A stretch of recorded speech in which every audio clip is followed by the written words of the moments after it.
Mano dukros Adelė ir Auksė šiandien pabaigė mokyklą, tad ši diena joms labai prasminga, nes prasidės naujas gyvenimo etapas.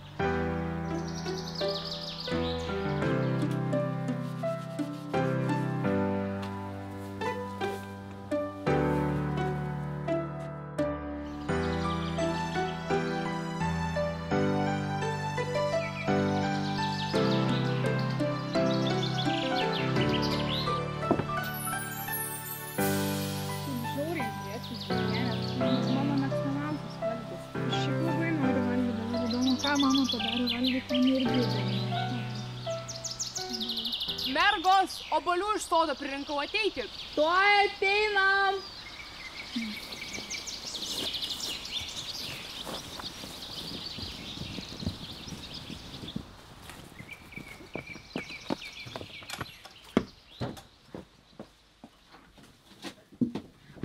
Labas, mama. Sveikos. Nuimkit tos gėlės.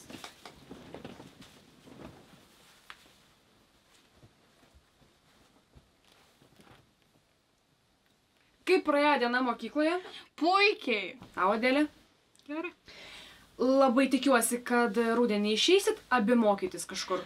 Taip, jau rugpjūčio pabaigoje važiuosim į miestą, aš įstosiu į teisę. Puiku. O tu, Adelė? Aš neisiu mokytis. Ką? Kodėl tu neisi mokytis? Aš nekenčiu miesto, aš negaliu ten būti, aš negaliu palikti gyvūnų ir ypač tavęs, mama. Ir kaip tu prižiūrėsi vieną ūkį? Adelė, nenusišnekėk. Neaiškink, kaip man gyventi. Baikit. Atleisk, Adelė, bet šį kartą aš pritariu Auksei. Visada gyvenom pasiturinčiai. Pinigų užteks mokslui ir pragyvenimui. Kai prieš porą metų mirė jūsų tėvas, ūkyje verstis vis sunkiau. Ir aš sergu. Tikrai nebegalėsiu tiek dirbti kaip anksčiau. Adelė, aš tau dar nesakiau, bet sodybą žadu parduoti. Ką? Auksė išeis mokytis, tu susirasi vyrą. Tai aš viena tikrai negalėsiu čia tiek visko dirbti. Labai puikiai šneki. Taip. Gera idėja. Kokia čia nesąmonė, mama? Adelė, nu palauk.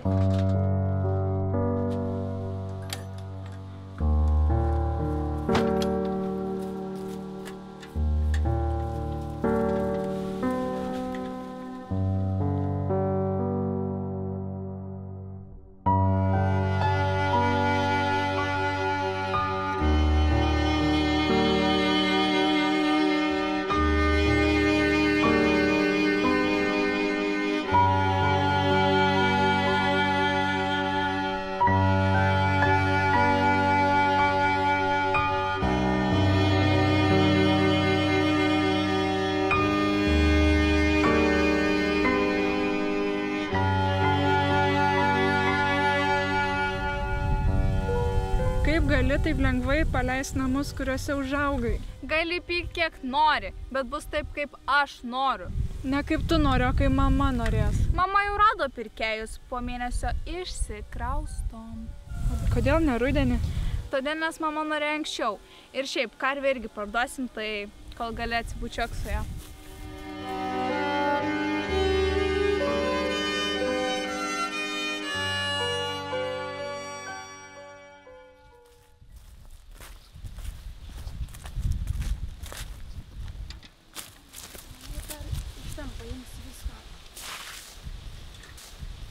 Adelė, būk gera, paskubėk, už valandos kaimynas arklį atvažiuoja ir nuveža mus į miestą. Susikrauk daiktus. Paskubam, dar reikia paimti kitus daiktus.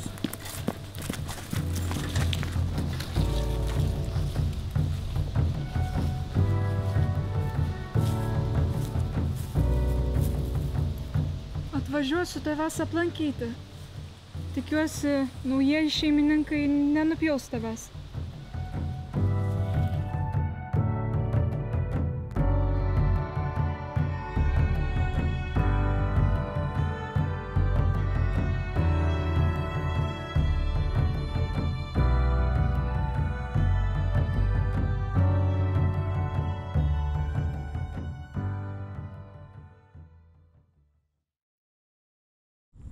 Kaip sekas universitete? Nu, biški pablogėjo situacija, labai daug darbų užduoda, beveik nieko nespėju. Tai gal reikėjo neteisę kažką kitą mokytis, vis tiek jau puikiai pabaigiai mokyklą. Nu, bet aš labai norėjau teisės. Aš tiesiog svajojau apie tai.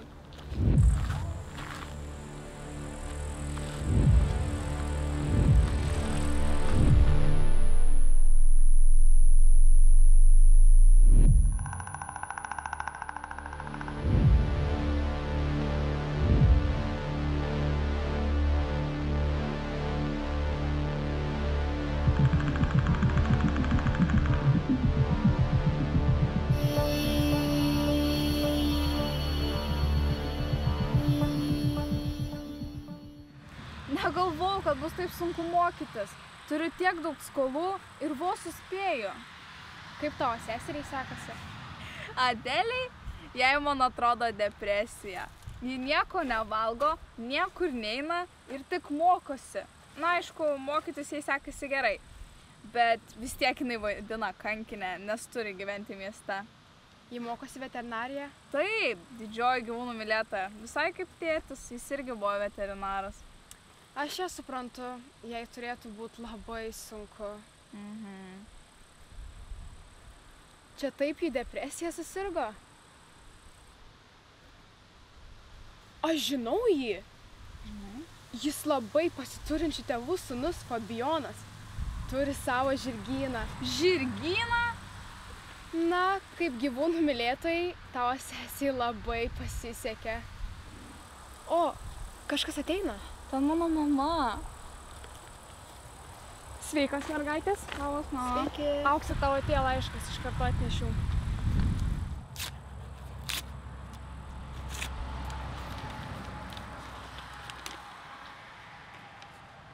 Mama, mane išmetė iš universiteto. Dėl nelaiku atliktų darbų. Dieve, Auksė, kaip tai? Nemanai, jog to nusipelniai? Ką? Už ką? Visada juokeisi, šaipeisi iš savo sesers, kokia ji bailė, nevykėlė. O dabar pažiūrėk, kaip jai gerai sekasi. O tau ne. Tai kas dabar nevykėlė? Kaip supras nevykėlė? Čia jūsų kaltė. Auksė, tu pati esi dėl to kalta. Auksė!